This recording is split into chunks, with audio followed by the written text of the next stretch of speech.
와인의 시초는 흑해 연안 남부 코카서스 지방의 조지아로 알려져 있습니다. 그러나 어느 때부터인가 프랑스 와인이 와인 중에서도 최고급이라는 이미지를 가지게 되었고, 프랑스에서도 프랑스 와인이 아닌 와인은 와인이라고 할 수 없다는 자부심이 퍼져 있었습니다. 하지만 1976년 프랑스 파리에서 열린 와인 시음회에서 캘리포니아 와인이 프랑스 와인을 누르고 1위를 차지해 전 세계에 충격을 안겨줍니다.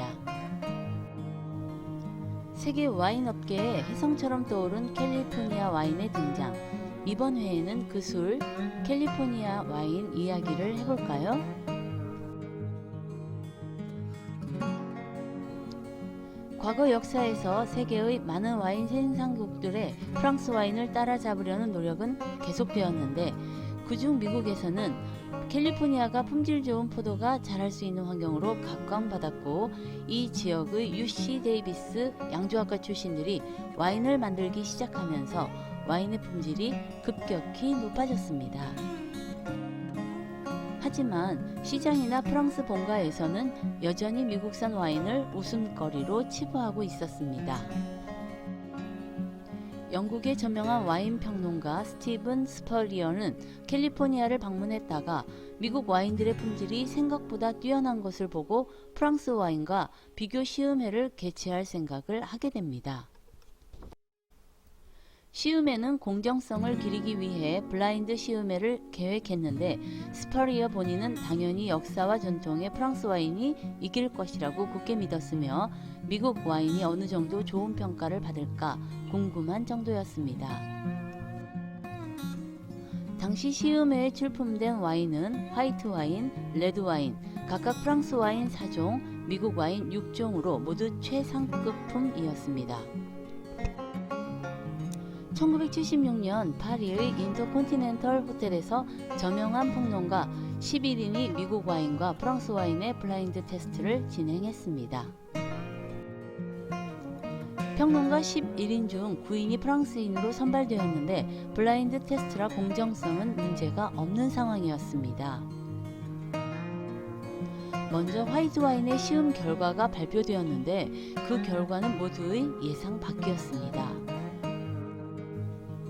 상위 5위권 안에 미국산 와인이 무려 3개나 포함되어 있었고, 캘리포니아 와인 샤토 몬텔레나가 1위를 차지한 것입니다. 뒤이어 레드 와인의 시음을 진행했는데, 이때 심사위원들은 미국 와인이 1등을 하면 안 된다는 마음으로 프랑스 와인으로 판단되면 점수를 팍팍 밀어주었지만, 그 결과도 화이트 와인 때보다는 프랑스 와인이 선전했지만 1등은 미국의 스택스 립 와인셀라 1973이었습니다. 결국 레드 와인 부분도 미국 와인이 절대적인 평가를 받던 프랑스 와인을 꺾는 어마어마한 대이변을 일으킨 것입니다. 가격만 놓고 봐도 2위를 한 프랑스 와인의 가격이 스택스 립의 3배가 넘었기 때문에 와인 업계의 쇼크는 엄청났습니다.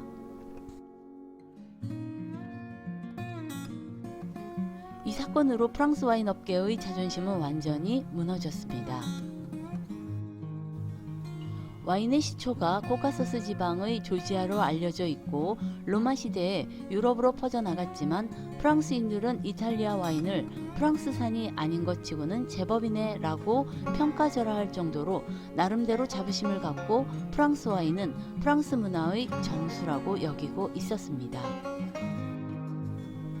그런데 그 프랑스가 자국에 비하면 와인 제조 경력이 한참 뒤진 풋내기에 불과한 미국에 진 것입니다.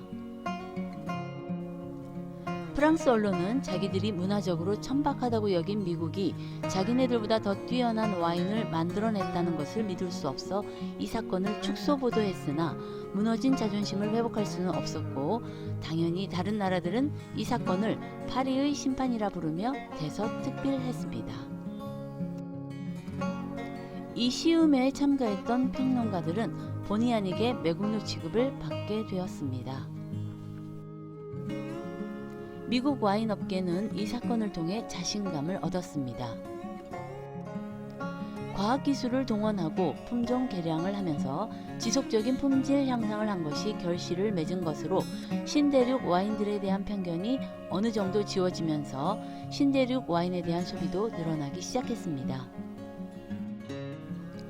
테스트에서 1위를 차지한 백포도주 샤토 몬텔레나와 적포도주 스택슬립은 열렬한 환호성 속에 불티나게 팔려나갔습니다.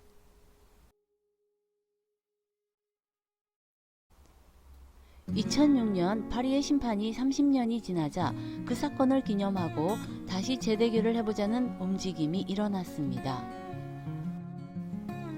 프랑스 와인 측 주장은 프랑스 와인은 장기 숙성형 와인이므로 오랜 숙성이 지난 와인으로 지금 다시 비교해보면 프랑스가 이길 것이다는 것이었습니다.